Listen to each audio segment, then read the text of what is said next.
सभी शिक्षक साथियों को नमस्कार। मुख्यमंत्री की बजट घोषणा अनुसार पुरानी पेंशन योजना लागू। अब कहाँ जाएगा एनपीएस का पैसा? कार्मिक के द्वारा की जा रही 10% की कटौती और सरकार का 10% अनुदान का क्या होगा? कब से होगी जीपीएफ कटौती? तो बजट घोषणा अगले वर्ष के लिए बताई गई, जिसमें 1 अप्रैल 2022 से माना जाएगा।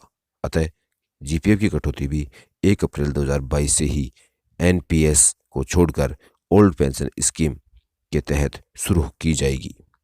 तो देखते रहिए टीचर सॉल्यूशन। अगर आप चैनल पर नए हैं तो सब्सक्राइब करें और बेल आइकन प्रेस करें, जिससे कि नए वीडियो के आने वाले नवीनतम नोटिफिकेशन समय पर प्राप्त हो सकें।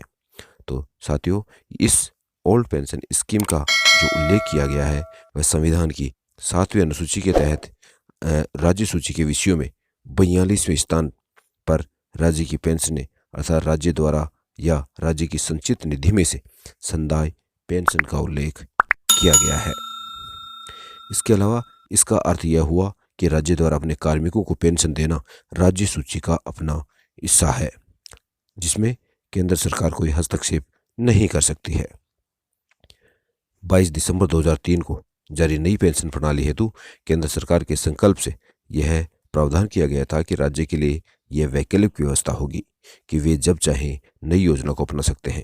इसके अतिरिक्त नई पेंशन योजना से संबंधित किसी भी अधिसूचना में कहीं भी राज्यों के लिए इसे लागू करना अनिवार्य नहीं किया गया था। इसके अलावा केंद्र सरकार द्वारा समय समय और एनपीएस पर किए गए बदलाव भी, जैसे फैमिली व डिसेबिलिटी पेंशन, सरकार का शेयर 10% से 14%, सीजीएचएस बेनिफिट्स के नोटिफिकेशन भी सभी राज्य सरकार अलग अलग समय पर अपने राज्यों से लागू कर रही है।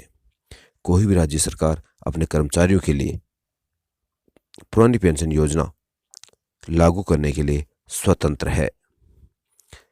यह केंद्र सरकार की सहमति या असहमति के बिना भी इसे लागू कर सकती है, क्योंकि पेंशन पर होने वाला खर्च उसे राज्य की संचित निधि से देना होता है।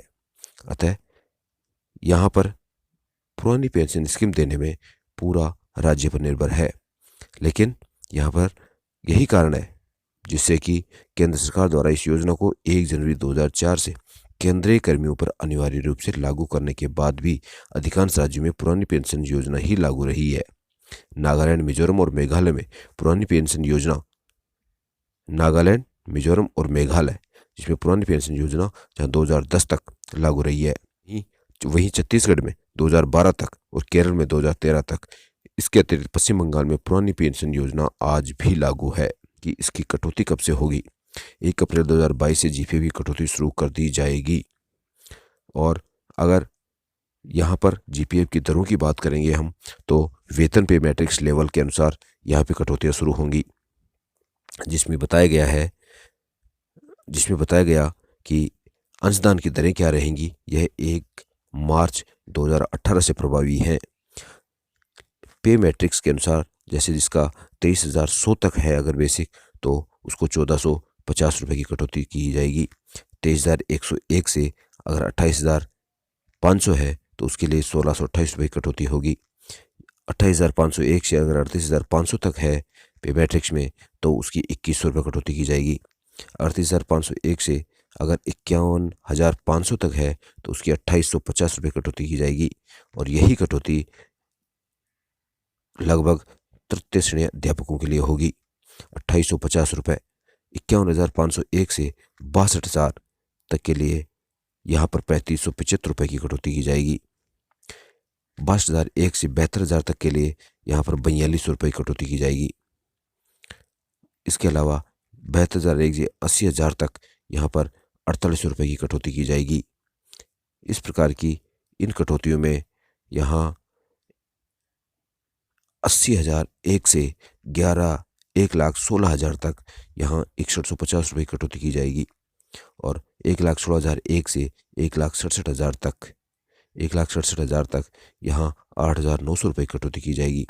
1,67,001 से अधिक होने पर 10,500 रुपये कटौती की जाएगी। तो इस प्रकार से 1 जनवरी 2004 या इसके पश्चात नियुक्त कार्मिकों के वेतन में यह कटौती की जाएगी। नई पेंशन स्कीम को छोड़कर ओल्ड पेंशन स्कीम आने पर एनपीएस में कर्मचारियों का जो पैसा जमा हुआ था वह जीपीएफ में जमा कर दिया जाएगा और सरकार के द्वारा 10% पैसा जो जमा किया गया था अंशदान के रूप में वह सरकार के पास ही रहेगा। इस प्रकार की योजना यह पुरानी पेंशन स्कीम लागू करने से हो सकती है। अतः वीडियो को अंत तक देखने के लिए सभी साथियों को धन्यवाद। और अगर चैनल पर नए हैं तो इसे सब्सक्राइब करें, बेल आइकन प्रेस करें, जिससे कि आने वाली वीडियो के नवीनतम नोटिफिकेशन आपको प्राप्त हो सके।